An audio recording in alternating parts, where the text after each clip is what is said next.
A graça e a paz do Senhor Jesus, amém, irmãos? Queria que você ficasse de pé mais um minuto, que nós vamos compartilhar a palavra de Deus. É bom você aquecer seu espírito, né? Não tem nada melhor que aquecer o espírito que orar por outras pessoas, amém? E nós temos muitos pedidos de oração. Tem muitas pessoas que nós conhecemos que estão passando algum tipo de tribulação na área de enfermidade. Então vamos orar por essas pessoas. Você deve conhecer alguém. Eu quero orar especificamente pela Michele, a esposa do Roberto, né, que nós enviamos lá para a Itália.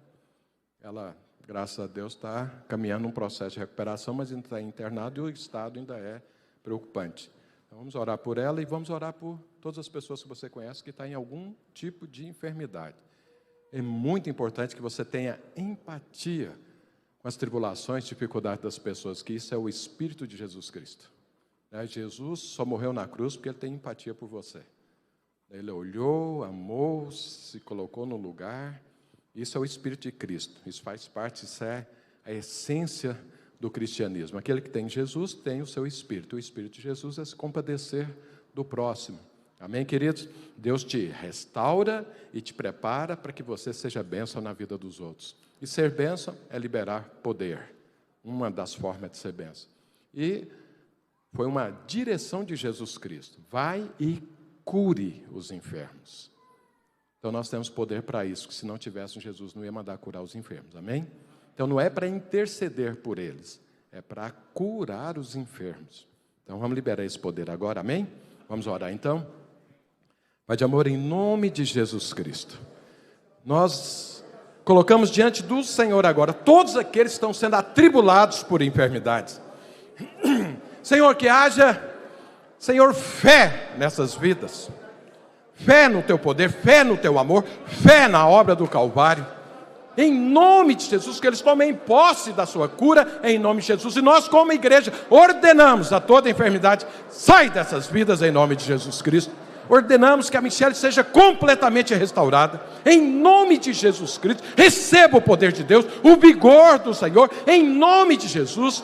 Toda enfermidade, todo o espírito de enfermidade, saia dessas vidas que colocamos agora diante do Senhor. Solta todo o espírito de morte, deixa essas vidas em nome de Jesus Cristo. Sai e leva tudo aquilo que é teu e nós proclamamos a vida, o poder, a saúde de Jesus Cristo nessas vidas em nome de Jesus. Vem vigor físico, venha, Senhor, em nome de Jesus.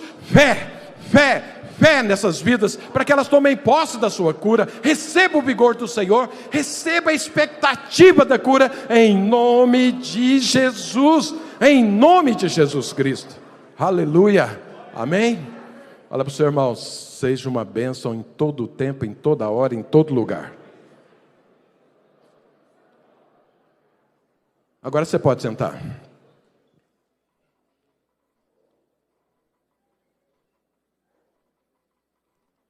Agora você vai fazer uma oração por você mesmo, para que Deus fale com você, para que Deus ministre na sua vida, para que o Senhor alargue a sua visão.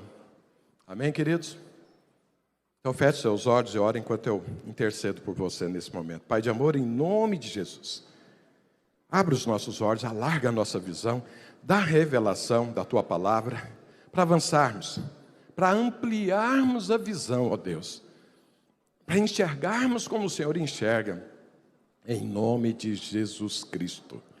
Amém.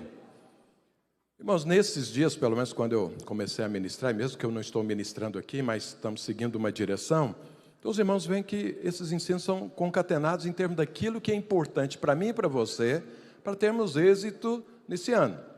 Então, mês de janeiro, sempre a gente tem um alvo com ele, né? Reafirmar princípios para que você, no início de uma nova etapa, que é um novo ano, você abraça os princípios corretos para que você chegue no final do ano como um vencedor, como alguém exitoso, como alguém que avançou ainda mais na vida cristã do que o que você estava. Então, independente de contexto de cada pessoa, os princípios são os mesmos dentro de qualquer contexto para que você tenha êxito e para que você tenha vitória. Então, estou ministrando para os irmãos aquilo que Deus alargou minha visão em termos de celebrar a vida. E a última vez, pelo menos que eu ministrei, falei sobre essa questão de celebrar a vida, do rio de Deus, do fluir do Espírito Santo, para que a gente deixe Deus controlar, né? Então, um rio aponta para um controle divino. Um riacho aponta para controle seu. Uma bica d'água é um controle seu. Um copo de água é um controle seu. Mas quando é um rio de vida, não tem mais controle seu nem meu. É Deus que conduz e assim tem que ser. Hoje, o que nós mais ouvimos, inclusive em harmonia com o mundo, que é um absurdo, são ensinamentos onde fala, olha, você tem Jesus demais, você precisa de menos Jesus, você precisa cuidar mais da sua vida, olha os seus interesses, olha as suas coisas, você precisa controlar, você precisa tomar o controle da sua vida. A gente ouve isso muito, mas eu quero te falar, a palavra de Deus diz o contrário disso. A Bíblia fala, entrega o controle para Jesus. Mais Jesus na sua vida, mais Jesus no seu casamento, mais Jesus na sua célula, mais Jesus na sua família, mais Jesus na sua saúde, mais Jesus em tudo na sua vida. Quanto mais Jesus, mais êxito. Isso é o que a Bíblia diz. Então, quando as pessoas estão aí pensando, acho que eu estou investindo demais, eu acho que eu estou me envolvendo demais, eu quero te falar, com todas as letras, você não ter dúvida nenhuma, isso é um pensamento do inferno. Isso não tem respaldo na palavra de Deus.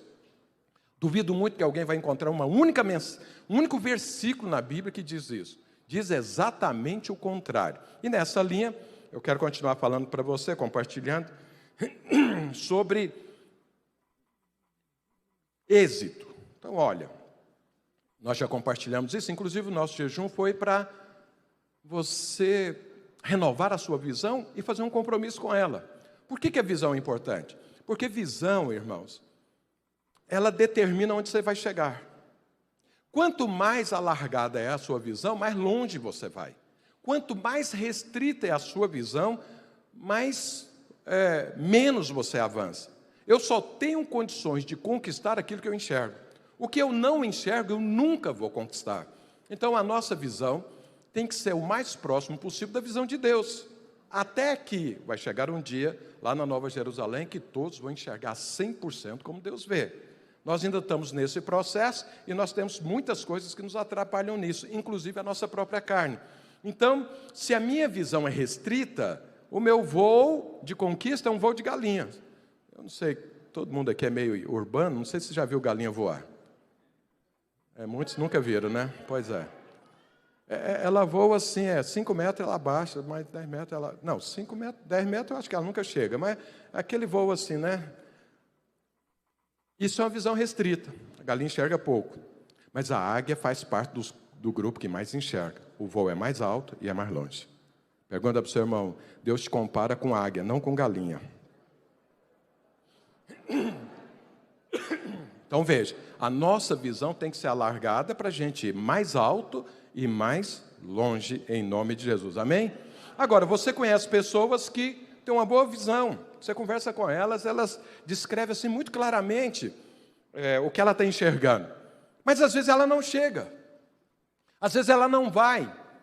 Por quê? Falta algo a mais. Esse algo a mais eu quero compartilhar com você hoje. E aí eu quero usar um exemplo.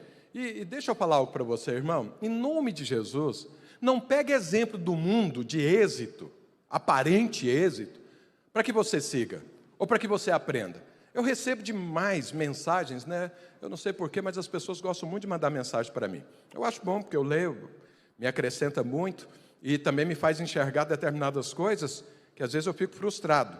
Porque as pessoas pegam muitas mensagens, algumas até assim, mandadas por espírito, sei lá de quê, né? Porque está escrito lá, o espírito fulano de tal. Mas aí a pessoa manda e fala, não, pastor, isso é tão bonito, olha, não é... Eu olho e falo, parece, é Denorex, parece, mas não é. E às vezes a pessoa pega um exemplo, sei lá, Bill Gates, sei lá, esse dono aí da Tesla, tudo, sei lá o nome dele, Elon Musk, sei lá, não sei. Bom, mas aí, olha isso, fala, olha o que o cara fez, olha o que o cara conquistou. Deixa eu te explicar uma coisa. A Bíblia diz que Deus condenou esse mundo, já julgou e condenou. Não tem jeito de algo que Deus condenou servir como exemplo para mim e para você. Como que algo que Deus reprovou e condenou pode ser um referencial para mim e para você? Fala para o seu irmão, você é filho de Deus. Fala para o outro, você é filho do Altíssimo.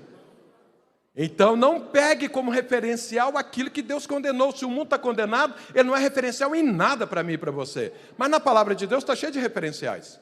Homens e mulheres de Deus que foram exitosos, que não só tinham uma visão alargada, mas chegaram. Começou e chegou. De passar por tribulações, por dificuldades, mas chegaram. Então, nós temos aí os patriarcas, né? Abraão, Isaac e Jacó. Chegaram, José chegou, Moisés. Né? Nós vemos Ana, vemos Esther. Então, vemos Paulo, vemos Pedro. Então, são pessoas que conquistaram, que chegaram, foram exitosos. Deus alargou as suas visões e eles tinham algo que os levou até chegar e conquistar. Esses devem ser nossos exemplos. E hoje eu quero pegar um exemplo da Bíblia. Quero te falar, em nome de Jesus, não aprenda com o mundo, porque está condenado. Isso é aquele ensino, sabe, aquele fermento que vai levedar toda a massa. Sabe, aquele negócio que vai misturar e vai tornar impuro a unção que está em você. Sabe, é aquilo que no final vai causar algum prejuízo para você. Mas na palavra de Deus tem exemplos a serem seguidos. Na verdade, Deus te dá exemplos que eu e você devemos seguir e exemplos que nós não devemos seguir, escrito na própria Bíblia. E eu quero usar o exemplo hoje de Davi. Então eu quero falar sobre, assim, ser exitoso. Um caminho para nós sermos exitosos nesse ano. Então a primeira coisa é a visão. Nós estamos falando disso de algum tempo, agora eu quero falar de algo a mais sobre isso. E eu quero pegar Davi como exemplo. Davi, eu gosto muito do exemplo de Davi, porque Davi foi um rei. E a Bíblia fala que nós somos sacerdotes reais. Então, tem uma parte na minha vida e na sua que é de rei. O rei aponta para quê? Para aquilo que é empreender, para aquilo que é fazer acontecer. O sacerdócio fala da intimidade, fala do desfrute de Deus, fala de representar o Senhor. Mas o rei fala de fazer as coisas acontecerem. Pergunta para o seu irmão, tem alguma coisa que precisa fazer acontecer na sua vida? Pergunta para ele ou para ela. Aí pergunta. Às vezes é uma coisa ou outra, no casamento, nos relacionamentos, na célula, nos negócios. Você fala, pastor, não está acontecendo. Então, faça acontecer. Então, vamos aprender. Isso é uma atitude de rei, segundo a Bíblia. E Davi, acho que foi um grande referencial, né? Todo mundo concorda com isso. Porque Davi, a Bíblia diz que foi tirado lá de trás das malhadas. Ou seja, ele foi um Zé Ninguém e depois foi levado a ser rei. Mas foi o melhor rei de Israel, o maior referencial de rei na palavra de Deus, além do rei Jesus, foi Davi. Então, aprender com ele pode ter certeza. É um bom exemplo. Amém? Agora, eu quero fazer um contraponto de Davi com Saul. Por quê? Quando você mostra aquilo que é certo e aquilo que é errado juntos, separando as duas coisas, fica mais fácil você entender. Deus usa isso. Deus falou para o povo de Israel, entrando lá em Israel, falou, ó, fala as bênçãos no monte Gerizim, fala as maldições no monte Ebal, fala que eu recomendo que eles escolham a vida e as bênçãos, mas fala para eles escolher, ou seja, de um lado você ouve o que é que vai acontecer com a sua vida, caso você faça aquela escolha. Do outro lado tem o oposto daquilo.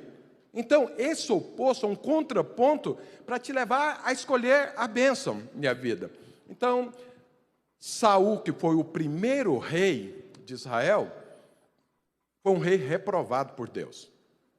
Davi, que foi o segundo rei de Israel, foi um rei aprovado por Deus. Então, se você vê as atitudes de Saul e as atitudes de Davi em determinada situação sendo a mesma, vai ficar muito mais fácil daquilo que eu e você temos que escolher. Então, pergunta para o seu irmão, você quer ter êxito esse ano? Pergunta para ele ou para ela, fala, você quer ter êxito? Só fala assim, ó, para a pessoa assim, se ela fizer assim, porque ela quer ter êxito. Olha para trás e fala para a pessoa. Aí ele vai... Quantos querem ter êxito? Faz assim para mim, deixa eu ver. Então vamos ver aqui. O primeiro ponto que eu quero ver aqui entre Saul e Davi é que eles tiveram uma origem comum. Então, ou seja, os dois foram escolhidos por Deus, os dois, no início do seu chamado, eles foram transformados pelo Senhor, os dois. Deus não fez acepção de pessoas. Deus não chamou Saul para demonstrar o que é que não deve ser. Não, Deus chamou Saul para ele ser vencedor. Deus chamou Saul para ele fazer as coisas certas, do mesmo jeito que ele chamou Davi. Mas em algum momento Saul perdeu o rumo. E eu quero ver isso aqui hoje com você, para não acontecer a mesma coisa com você e comigo nesse ano. Perdeu o rumo. Deixa eu te falar outra coisa. Eu estou aqui ministrando, Deus está me mandando falar algo. Essa palavra é para você, não é para você pensar no outro que está fora daqui, não. Deus está falando com você. Você fala, não, mas a fulana devia estar aqui para ouvir isso. Não. Você está aqui porque Deus... Eu não sabia que você estaria aqui, mas Deus sabia e preparou a palavra para você. Amém? Então esquece o outro, agora Deus está falando com você. Então veja, lá em Samuel, 1 Samuel, vamos ler aqui sobre o chamado de Saul. Olha o que a palavra de Deus diz. Então, no capítulo 10, a partir do versos 6, 7 e o verso 9. Olha o que fala. O Espírito do Senhor se apossará de ti, isso é Samuel falando para Saul, e profetizará com eles. E tu serás mudado em outro homem. Quando esses sinais te sucederem, faz o que a ocasião te pedir, porque Deus é contigo. Verso 9. Sucedeu, pois, que virando-se ele para despedir-se de Samuel, Deus lhe mudou o coração. E todos esses sinais se deram naquele mesmo dia. Deixa eu ler aqui mais, capítulo 14 de 1 Samuel, verso 47. Falando sobre Saul. Tendo Saul assumido o reinado de Israel, pelejou contra todos os seus inimigos em redor, contra Moabe, os filhos de Amon e Edom, contra os reis de Zobá e os filisteus, e para onde quer que se voltava, era vitorioso. Houve-se varonilmente, e feriu os amalequitas e libertou Israel das mãos dos que os saqueavam. Então veja, Saul foi escolhido por Deus. Fala para o seu irmão, você foi chamado por Deus. Você sabe, Deus não faz a obra com voluntários, Deus escolhe, Deus chama. Você está aqui porque Deus te chamou pelo seu nome. Então isso é um privilégio. Deus me escolheu. Não foi fruto do acaso, não foi o diabo que me empurrou, eu que quis. Deus me escolheu. Deus escolheu Saul, Deus escolheu a mim, escolheu você. Então foi Deus quem escolheu. E mais, quando Deus escolhe, Ele levanta e a pessoa responde, o poder de Deus manifesta na vida da pessoa. Aconteceu isso com Saul. Ele foi chamado e nós vimos aqui, e Samuel falou para ele, você vai ser um novo homem. Todo mundo que recebe o Espírito Santo de Deus se transforma numa nova pessoa. Saul, notoriamente, era um homem medroso, naturalmente falando. Mas olha o que aconteceu quando ele assumiu o reinado. Ele começou a guerrear e ter vitória para todos os lados. Não pense em Saul que foi um derrotado a vida inteira, não foi. Ele começou bem a vida cristã. Ele creu no Senhor, ele aceitou o chamado, recebeu o Espírito Santo e foi à luta e venceu todas as guerras. E mais, a Bíblia fala que ele andou de uma forma varonil, ou seja, ele era um homem de verdade, ele assumiu as suas responsabilidades, ele creu no Senhor, ele se encheu da presença, tinha o Espírito Santo, ele avançou, lutou e venceu. Isso é o que está escrito aqui sobre Saul. E o que aconteceu com Davi, quando ele foi chamado? A mesma coisa, olha o que a palavra de Deus diz. Vamos um pouco mais para frente, capítulo 16. Então, 1 Samuel, capítulo 16, verso 12 e 13, os irmãos sabem. Deus mandou Samuel ir lá escolher Davi. Então veja, não foi Davi que escolheu Deus. Deus é quem achou Davi. A Bíblia fala que Deus achou Davi. Então Deus estava procurando, achou, falou, esse é o homem. E aí, olha como que foi que aconteceu. Esse capítulo 16, verso 12 e 13. Então mandou chamá-lo e fê-lo entrar. Ele era ruivo, falando sobre Davi, de belos olhos, de boa aparência. Diz o Senhor, levanta-te e unge-o, pois este é ele. Muitas pessoas acham que Deus levantou Saul, e Saul, segundo a palavra de Deus, era o homem mais bonito de Israel, e o maior, mais bonito e o maior, para mostrar que a aparência não é verdade, mas aqui está falando que Davi também tinha boa aparência. Então, Deus escolhe só os bonitos. Olha para o seu irmão, vê se, fala assim, você é bonito, porque Deus te escolheu, então você é bonito. Não aceita os outros falar que você é feio. Pois é, então, continuando aqui. Tomou Samuel o chifre do azeite e ungiu no meio dos seus irmãos. E daquele dia em diante, o Espírito do Senhor se apossou de Davi. Então Samuel se levantou e foi para Ramá. Então veja bem, nós temos aqui Davi sendo chamado. Davi também era alguém desprezado, nem que fosse pela própria família, porque nem fazia conta dele para estar jantando com Samuel, mas aí Deus escolheu. Por isso que Deus falou, te tirei lá de trás das malhadas. Ou seja, você estava lá, ninguém olhava para você, ninguém percebia você não tinha êxito, mas eu te trouxe, eu te chamei, Deus escolheu. E o que aconteceu com Davi depois desse dia? A Bíblia não fala, mas a Bíblia não descreve, mas o próprio Davi diz, um pouco mais para frente, no capítulo 17, no verso 33, olha o que acontece, a partir do verso 33. Porém, Saul disse a Davi, contra o filisteu não poderás ir para pelejar com ele, pois tu és ainda moço, e ele guerreiro desde a sua mocidade. Respondeu Davi a Saul, teu servo apacentava as ovelhas de seu pai. Quando veio um leão ou um urso e tomou um cordeiro do rebanho, eu saí após ele, e o feri, o livrei, e livrei o cordeiro da sua boca. Levantando-se ele contra mim, agarrei-o pela barba, e o feri e o matei. O teu servo matou tanto o leão como o urso. Esse incircunciso filisteu será como um deles, porquanto afrontou os exércitos do Deus vivo. Disse mais Davi, o Senhor me livrou das garras do leão e das do urso, e me livrará das mãos desse filisteu. Então disse Saul a Davi, vai-te, e o Senhor seja contigo. Então veja, Davi foi chamado, Davi recebeu a unção de Deus, e começou a ser também um guerreiro. Matou um urso, matou um leão, e agora estava enfrentando um gigante, e você sabe, matou também. Ele era um adolescente, mas Deus fez dele um guerreiro, porque todo mundo que carrega a unção de Deus, carrega também o poder de Deus. Não tem nada que possa parar, nenhum, nem outro. Saul, todas as guerras que ele entrou, até aquele momento, ele venceu todas. Davi, em tudo aquilo também que foi desafio para ele, ele venceu. Então, ou seja, aquele a quem Deus chama, aquele que recebe a unção de Deus, está preparado, será transformado num novo homem e será um poderoso guerreiro. Amém, igreja? Quem crê nisso? Dá um glória a Deus. Mas por que muitos aqui não estão conquistando? Você está dando glória a Deus, é isso mesmo, está, mas às vezes o casamento não vai para frente, vida profissional também não funciona, a empresa está à beira de quebrar, a célula não multiplica, então tem algo que está faltando. Amém? Amém, igreja?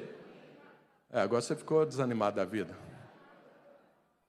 Fica animado, porque eu quero te dar justamente a chave para você ir para frente. Amém? Porque é o seguinte, se você pensar que você é um vencedor tendo derrotas, isso é um engano do inferno. Você é um vencedor e não está vencendo, então tem algo errado.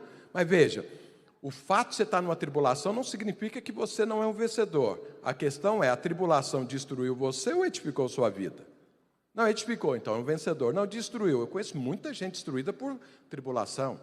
Agora, como que é que eu enfrento? Como que é que eu me posiciono? Como que é que eu vou olhar? Então veja, Saul e Davi começaram da mesma forma, chamados, transformados em guerreiros. Fala, você está bem na foto. Fala para o seu irmão, você está bem na foto, você foi chamado e transformado. Mas agora aqui começa a diferença. O que é que aconteceu? Vamos falar primeiro com Saul. Saul, o que ele fez? Ele recebeu uma unção, ele começou a guerrear e tudo, mas ele ficou na praia. Ele não deixou que o rio fluísse, ele não foi para as águas profundas, como Deus falou para Pedro, vamos para as águas profundas, você teve uma experiência comigo aqui, mas vamos aprofundar isso. Não, ele permaneceu na praia. Ele foi aquele cara que não avançou, não aprofundou na intimidade com Deus. Ele recebeu, e o que é que começou a acontecer na vida de Saul? Deixa eu ler esse versículo.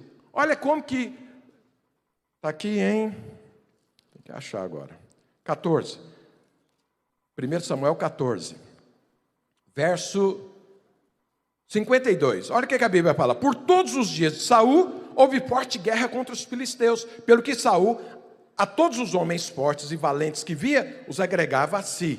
Então olha, irmãos, eu e você precisamos tomar muita atenção naquilo que a gente faz, ou os princípios pelos quais nós estamos vivendo. Aqui parece uma coisa correta, segundo o mundo. Aqui o que ele fez parece uma coisa que é a lógica, segundo o mundo. Mas não é a lógica do reino de Deus. Então Saul estava numa guerra.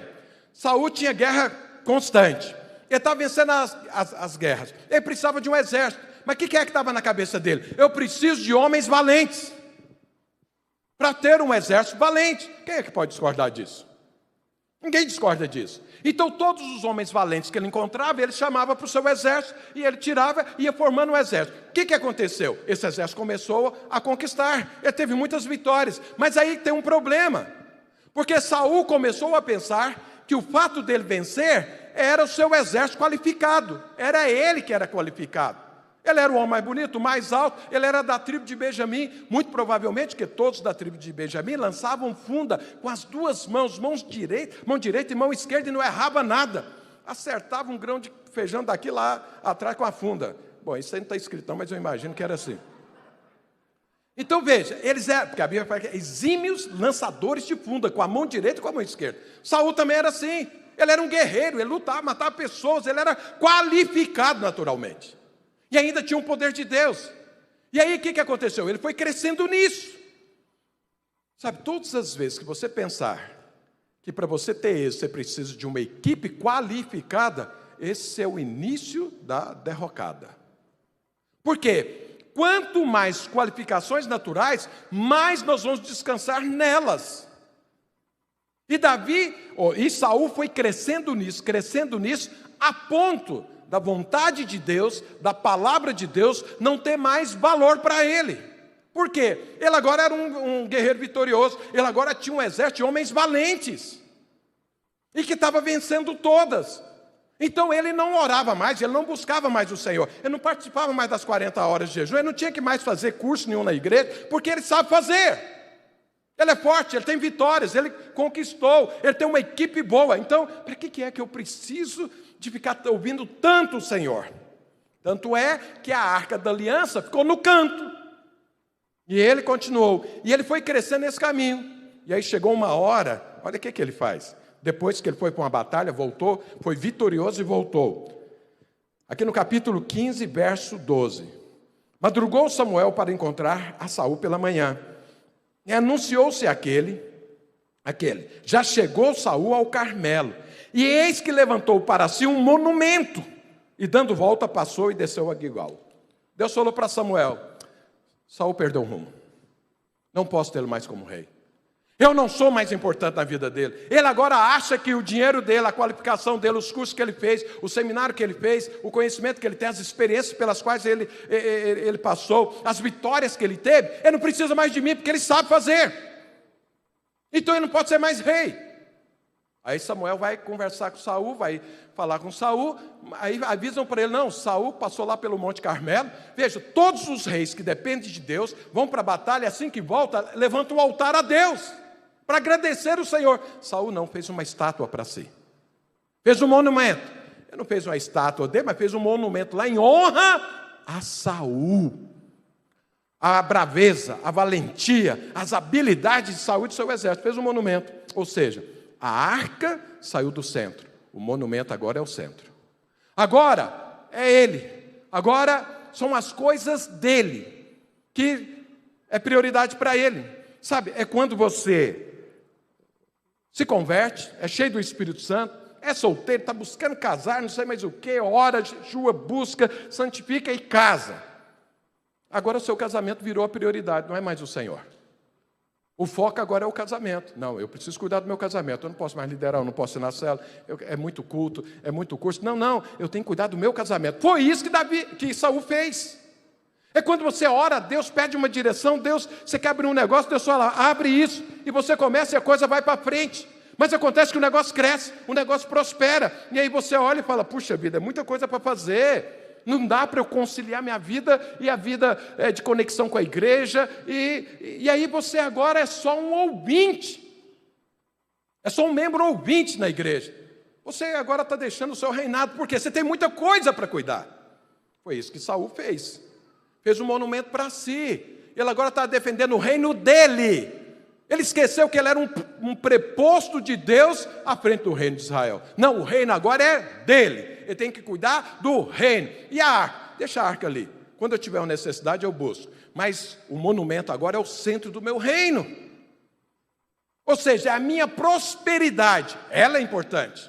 Não, é a minha saúde. Isso é a coisa mais importante. Não, são os meus relacionamentos, minha network fora da igreja é o mais importante. E não a network dentro da igreja. Então, ou seja, fez um monumento para si. Começou bem. mas foi desprezando, foi se qualificando, foi tendo, olha, não é um perdedor não, foi tendo vitórias, mas as vitórias viraram a cabeça dele.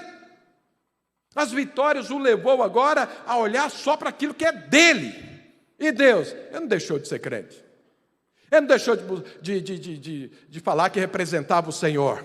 Ele só deixou de ter intimidade com Deus. Deus agora é o seguinte, está lá. Eu tenho uma necessidade, eu busco o Senhor. Olha, eu tenho que fazer um grande negócio, esse negócio precisa sair. E Deus, aí ele vem orar para o negócio sair. Mas o negócio saiu, volta lá Deus e deixa eu continuar com a minha empresa.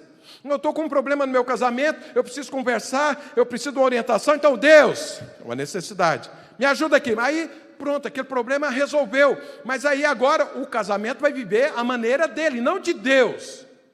A célula, nossa, a célula multiplicou, foi benção, agora eu sei fazer, começou a nova célula. Deus, fica aí, deixa eu. Mas aí a célula não vai, ele vai lá e ora a Deus, aí vem pessoas falando, não, agora deixa eu conduzir. Porque as pessoas chegaram, eu sei fazer isso, eu já fiz isso antes, fica aí, Deus.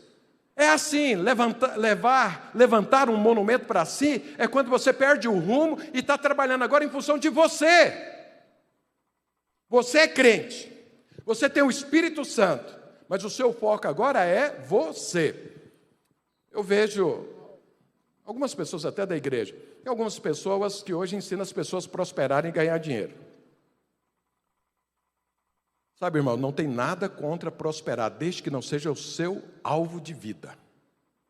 Prosperidade para um homem de Deus, para uma mulher de Deus, tem que ser uma consequência de vida, jamais alvo. Mas tem gente ensinando, e aí a pessoa pega e marca assim, olha, eu vou ensinar, meu curso começa 4 horas da manhã e 21 minutos. Milhares de pessoas cristãs entram nisso.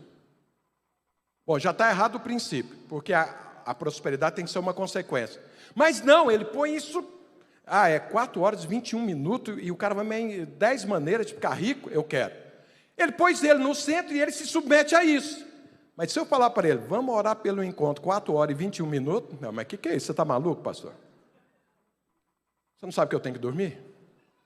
Você não sabe que eu passei o dia inteiro trabalhando, nessa hora é o meu melhor sono, eu acordo ali por volta de 7 horas, não quero acordar nesse horário. O que você está pensando da vida?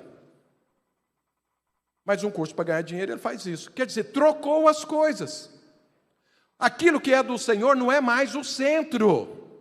O centro é a própria vida, é crente, mas é a própria vida. Eu tenho coisas demais para cuidar. Eu tenho empresas, eu tenho dinheiro para poder sair, para passear, não sei mais o quê. São muitas as opções e a igreja está atrapalhando. É o que eu já preguei ali atrás. É menos Jesus para eu poder cuidar do muito que Jesus me deu. Jesus me deu muito, agora eu preciso de menos Ele para eu poder cuidar disso, senão eu vou perder isso. Uma visão equivocada, uma visão mundana, porque eu preciso é de mais Jesus. E o que Ele me deu, se Ele me deu, Ele vai me ajudar a cuidar, e eu preciso dEle cada dia mais, porque Ele me deu o casamento. E agora?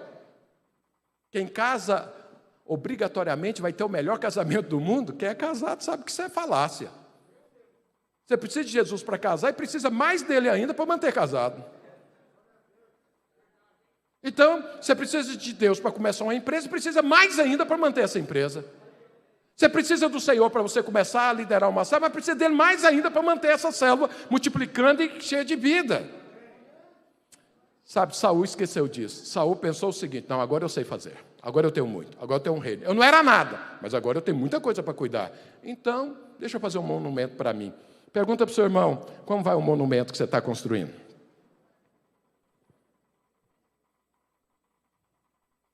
Sabe, se alguém perguntar isso para você, você tiver que falar, não tem monumento, tem a Arca da Aliança na minha vida. Responde assim.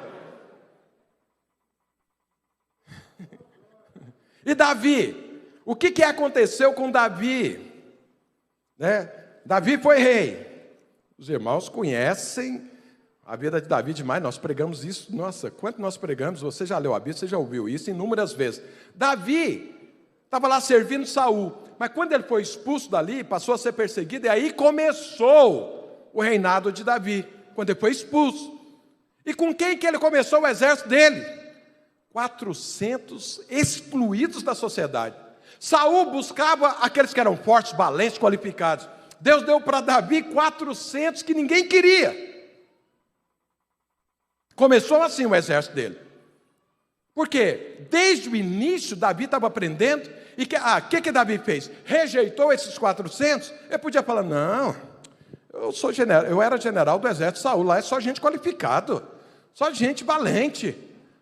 Aí vocês vêm aqui para estar comigo, que é isso? Eu sou um general de êxito. Eu preciso de uma equipe boa, eu preciso de uma equipe formada, eu preciso de gente qualificada. Davi podia ter falado isso, ele fez isso? Não. O que a Bíblia diz que ele fez? Se tornou o líder desses 400 excluídos.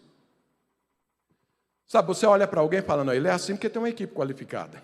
Não, ele é assim porque ele tem todos os recursos à disposição dele. Sabe, isso é um erro grave. O que é que Deus colocou na sua mão? O potencial.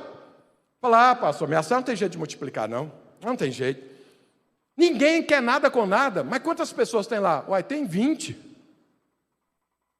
Uai, então nós temos um problema. Tem 20 pessoas lá que não querem nada com nada. Quem é que lidera elas?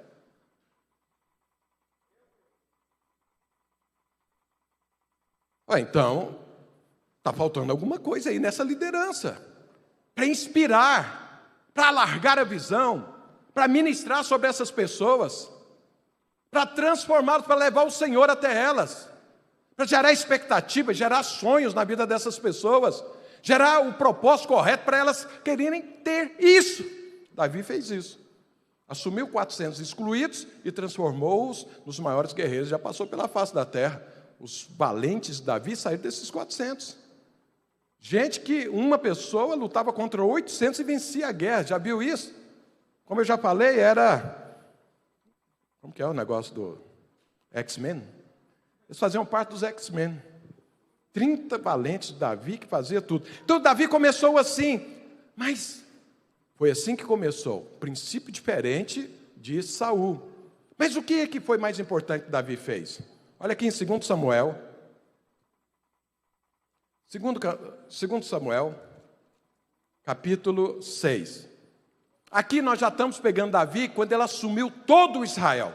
Foi crescendo, foi avançando, foi conquistando, do mesmo jeito que Saul. Quando ele assumiu o reino sobre todos, olha o que ele diz. A partir, 2 Samuel 6, a partir do verso 1. Tornou Davi a juntar todos os escolhidos de Israel, em número de 30.000. Dispôs, e com todo o povo que tinha consigo, partiu para Baalá de Judá, para levarem de lá para cima a arca de Deus, sobre a qual se invoca o nome do Senhor dos Exércitos, que se assenta acima dos querubins. Eu li essa parte aqui, na verdade, eu prefiro, nesse texto aqui especificamente, a parte de Crônicas, falando sobre isso. No entanto, aqui, esse versículo é muito importante. Tornou Davi a juntar os escolhidos. Os escolhidos. Então Davi não tinha voluntários junto com ele. Davi tinha pessoas escolhidas por Deus que estavam lá junto. Só que esses escolhidos eram, inicialmente, 400 excluídos. Que não tinham qualificação, não tinham dinheiro, eram amargurados de espírito. Esses foram os escolhidos por Deus. Então veja, nada contra as qualificações, mas eu e você temos que ter certeza que a minha qualificação, a sua qualificação natural, não vai servir para nada. Não para o êxito do reino de Deus. Não para o êxito. A qualificação que Deus espera em você e em mim é que eu e você tenhamos um coração ensinável. Não importa quem seja, ter um coração ensinável vai se tornar um vencedor. Não importa quem seja, se sente o cara mais qualificado, vai terminar num campo de batalha morto. Então, esses 400 excluídos eram excluídos em qualificações naturais, mas eles tinham um coração para aprender, e aprenderam com Davi. Então, Davi tornou a reunir os escolhidos. Mas aqui, em 1 Crônicas, capítulo 13, gosto mais dessa versão falando sobre a mesma coisa. Diz o seguinte, a partir do verso 1. Consultou Davi os capitães de 1000 e os de 100 e todos os príncipes, e disse a toda a congregação de Israel: se bem vos parece, e se bem isso do Senhor, nosso Deus, enviemos depressa mensageiros a todos os nossos outros irmãos em todas as terras de Israel, e aos sacerdotes e aos levitas com eles nas cidades e nos seus arredores, para que se reúnam conosco. tornemos a trazer para nós a arca do nosso Deus, porque nos dias de Saul não nos valemos dela. Pensa bem, Davi agora é rei. Agora ele faz a coisa acontecer. Agora ele assumiu todo Israel. Ele tinha que escolher um rumo. Ele tinha que abraçar algo que era mais importante do que ele mesmo, do que a própria vida dele e mais do que o próprio reinado dele. O que ele fez? Reuniu as pessoas, os escolhidos, que era quem estava liderando com ele, e falou: olha, vamos chamar todo o povo de Israel e vamos desafiar esse povo a trazer a arca da aliança para o meio do reino, para ser o centro do reino, porque no tempo de Saul ela ficou esquecida. No tempo de Saul ela ficou num canto de Israel. Ela não fazia parte do reino de Israel. Ela era só a lâmpada do gênio. Está precisando de algo, vai lá, esprega, aparece o gênio, aí faz isso e pronto. Era assim. Eu falei: não, eu quero ela aqui em Jerusalém. Ele escolheu Jerusalém para ser o centro do reino. E ele queria trazer a arca para o centro do reino. Ou seja, a arca da aliança vai ser o centro do meu reino. A arca da aliança aponta para a presença manifesta de Deus. Então Davi fez isso. E mais, ele falou: vamos inspirar as pessoas para isso. Vamos chamar as pessoas para isso. Vamos desafiar as pessoas para isso. É o que eu estou fazendo aqui com você hoje. Nós temos um ano pela frente. E nós vamos fazer o quê? Vamos levantar um monumento para mim e para você? Ou vamos trazer a arca da aliança para o centro das nossas vidas? Davi trouxe a arca. E o que aconteceu? Houve uma alegria e tudo, e veio a arca. Mas Davi fez mais. E é aqui que é o ponto, que é o algo a mais. Porque já começa aí. Davi trouxe a presença de Deus, trouxe a arca. Você sabe, a arca é a presença manifesta de Deus. Ou seja, eu não sou só aquele que tem o Espírito Santo. Eu oro e as pessoas são curadas. Eu não tenho só o Espírito Santo, eu profetizo também por ele. Eu não tenho só o Espírito Santo, eu tenho uma palavra de sabedoria para dar. Eu tenho uma palavra de conhecimento, eu falo em línguas, interpreto, eu tenho fé, eu tenho visões. É uma presença manifesta, eu não tenho só o Espírito Santo. Ela se manifesta. Isso é a arca. Davi trouxe a arca para o centro do seu reino. Saul levantou um monumento para si. Davi levou a arca, mas fez mais. Olha o que a palavra de Deus diz. Um pouco mais à frente.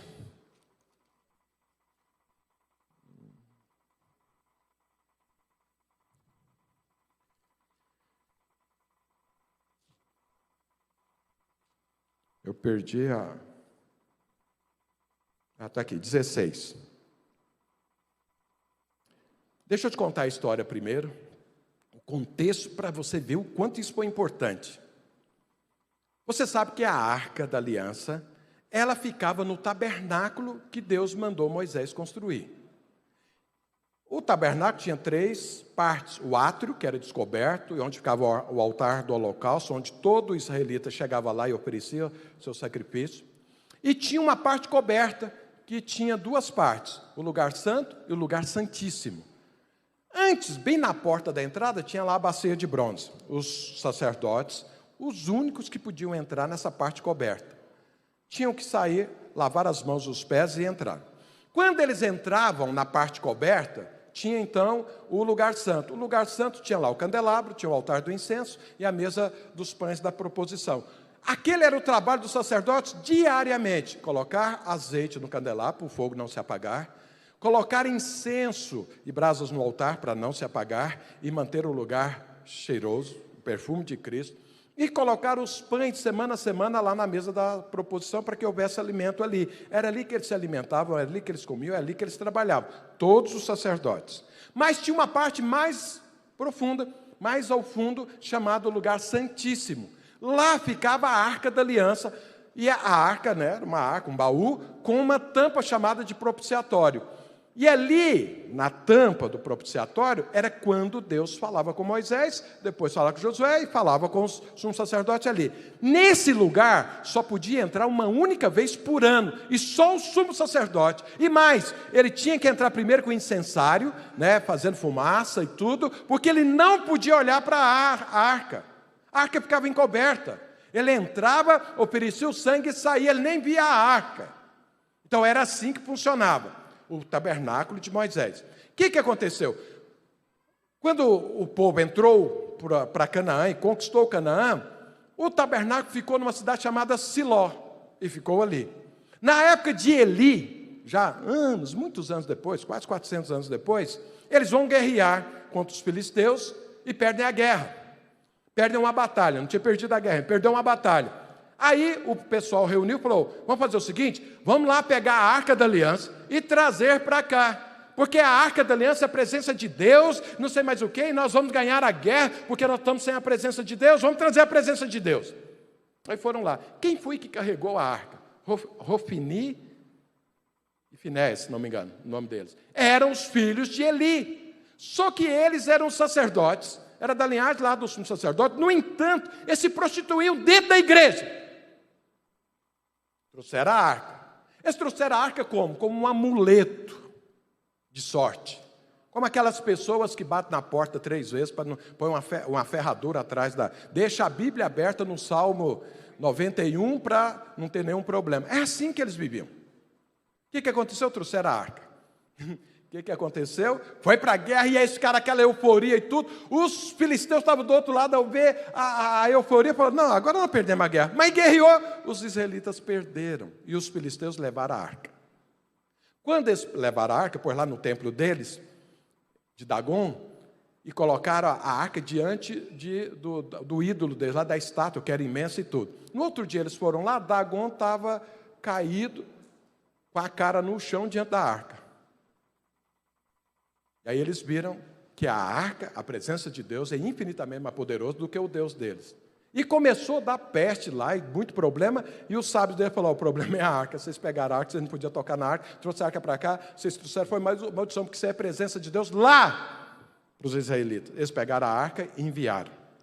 Colocaram num carro de boi, puseram as vacas lá, os bois puxando, e os sábios tinham falado, pode deixar que eles vão levar a arca de volta. Não pode nenhum tocar, que se tocar, morre. Eles fizeram isso, colocaram mais umas oferendas lá de lado, umas coisas de ouro e tudo, e foi. As vacas foram até chegar no território de Israel. Quando chegou lá, acho que Bet-Semes, se não me engano, a cidade, chegou primeiro, as pessoas chegaram e começaram a mexer na arca. A arca, todo mundo contente, sei mais o que, abre a arca e olha e morre todo mundo. Aí todo mundo começa a ficar com medo da arca.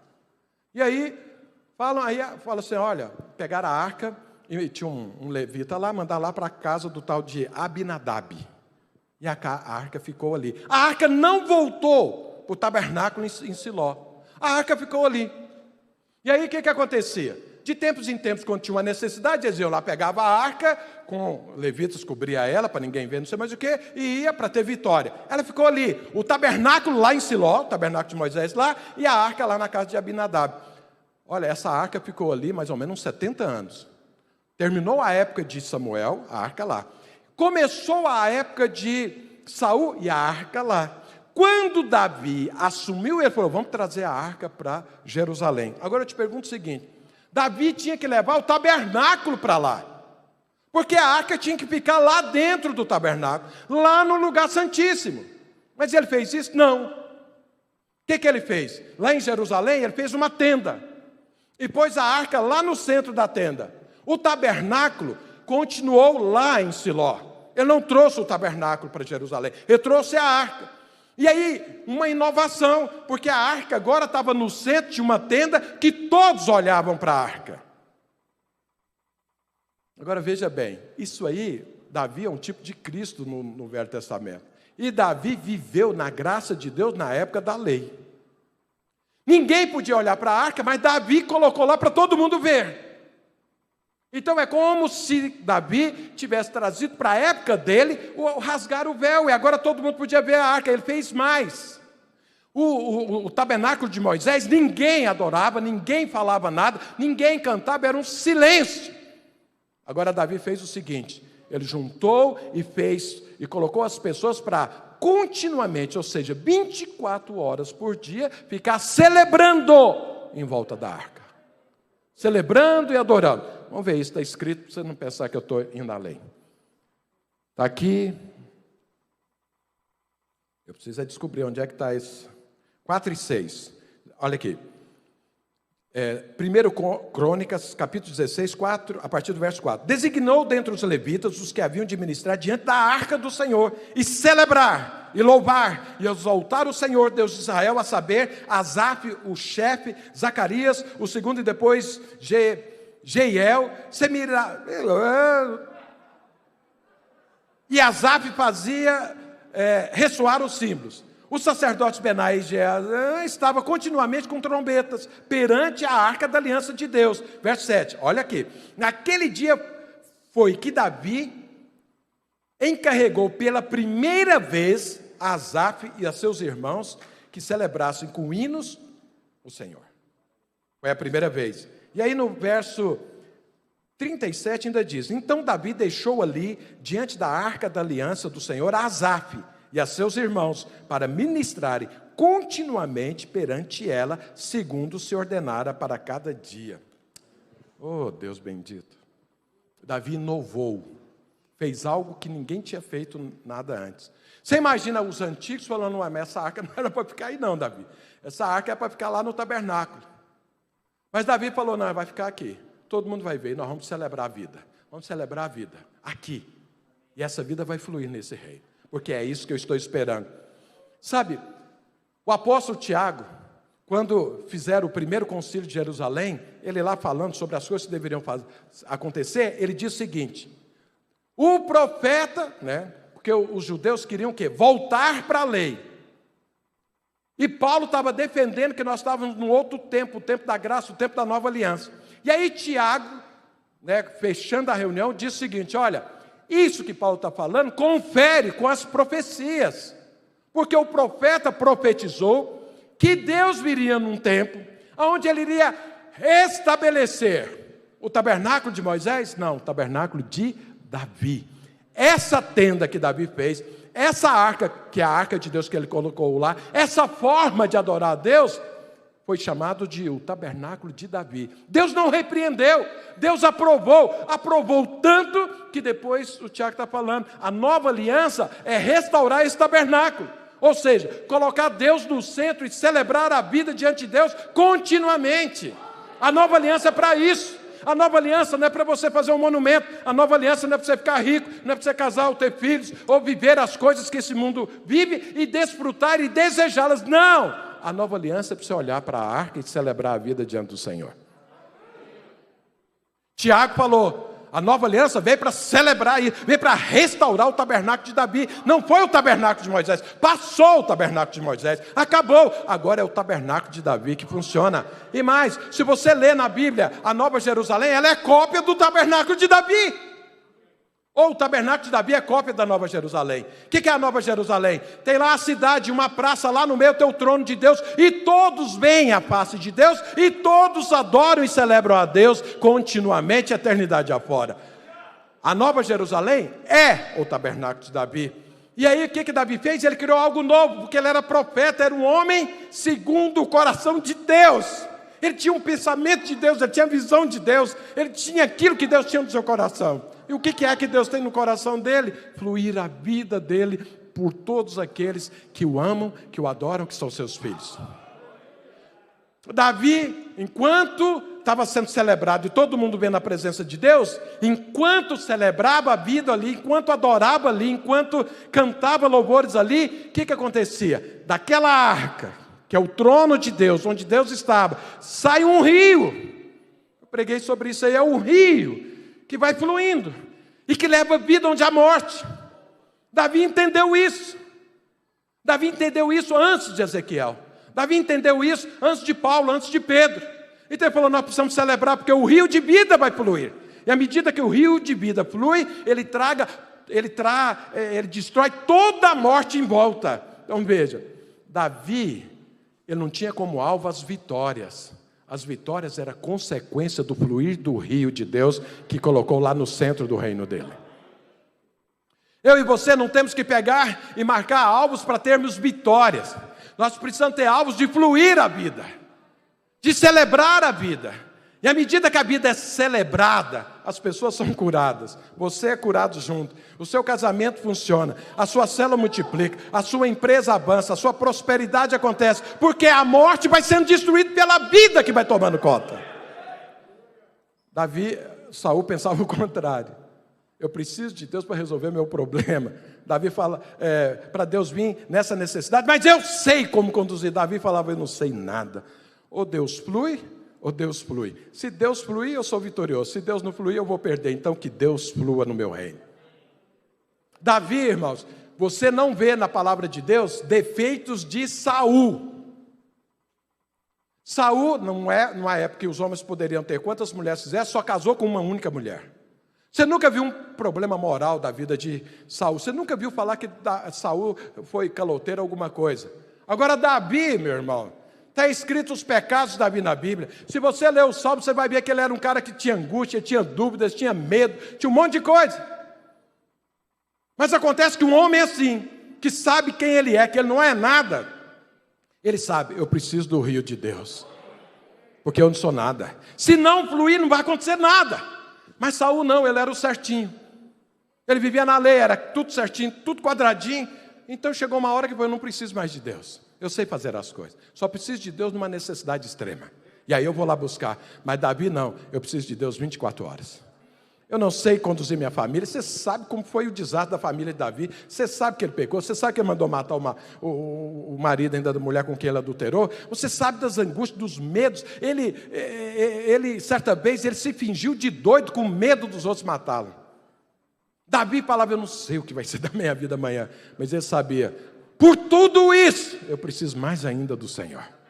Eu preciso que flua. Então traga a arca. Celebre. Para quê? Para que a vida flua. E a vida fluindo, tudo vai dar certo no meu reino.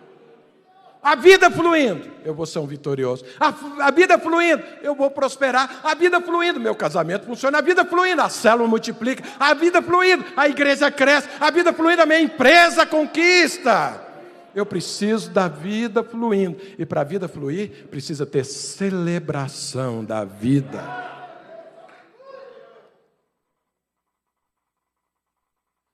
Davi foi exitoso. Quando a gente vê e fala assim, Deus procurando, e Deus fala, achei Davi, um homem segundo o meu coração. A gente pensa que ele era santo, que ele era correto, que ele era tudo certo. Tá? Não! Davi sabia que era todo errado e que precisava de Deus. Esse é um homem segundo o coração de Deus, que está amarrado em Deus, está focado em Deus. Ele precisa de Deus, ele não vai abrir mão de Deus. O outro era bonito, era grande, era forte, era um guerreiro, era não sei mais o que, era tudo. Então chega uma hora que eu não preciso de Deus. Então veja, o que foi o algo a mais na vida de Davi? Porque ele junto com Saul começou da mesma forma. O algo a mais é que Davi aprendeu a colocar Deus no centro e celebrar a vida continuamente. Foi isso. E eu te falo, como que vai ser o seu ano hoje, esse ano? Você vai criar um monumento, você vai pôr a arca e vai celebrar a vida. Ou seja, você vai ter menos Jesus ou mais Jesus? Isso vai fazer a diferença dos exitosos daqueles que vão percorrer, nadar e morrer na praia. Olha que os dois eram crentes. Os dois foram levantados por Deus, chamados por Deus. Os dois foram transformados. Os dois receberam o Espírito Santo. Um foi exitoso, o outro foi um perdedor. Um morreu no campo de batalha, o outro se tornou exemplo. E mais, Deus o levantou e o escolheu para que pudesse ter a honra do Messias ser chamado de filho de Davi. De estar na genealogia de Davi. Que honra maior do que essa? Pois Davi foi escolhido por isso. Terminou o seu reino como um vencedor honrado. O melhor rei de Israel, deixou o seu sucessor, ou seja, terminou o seu propósito de vida.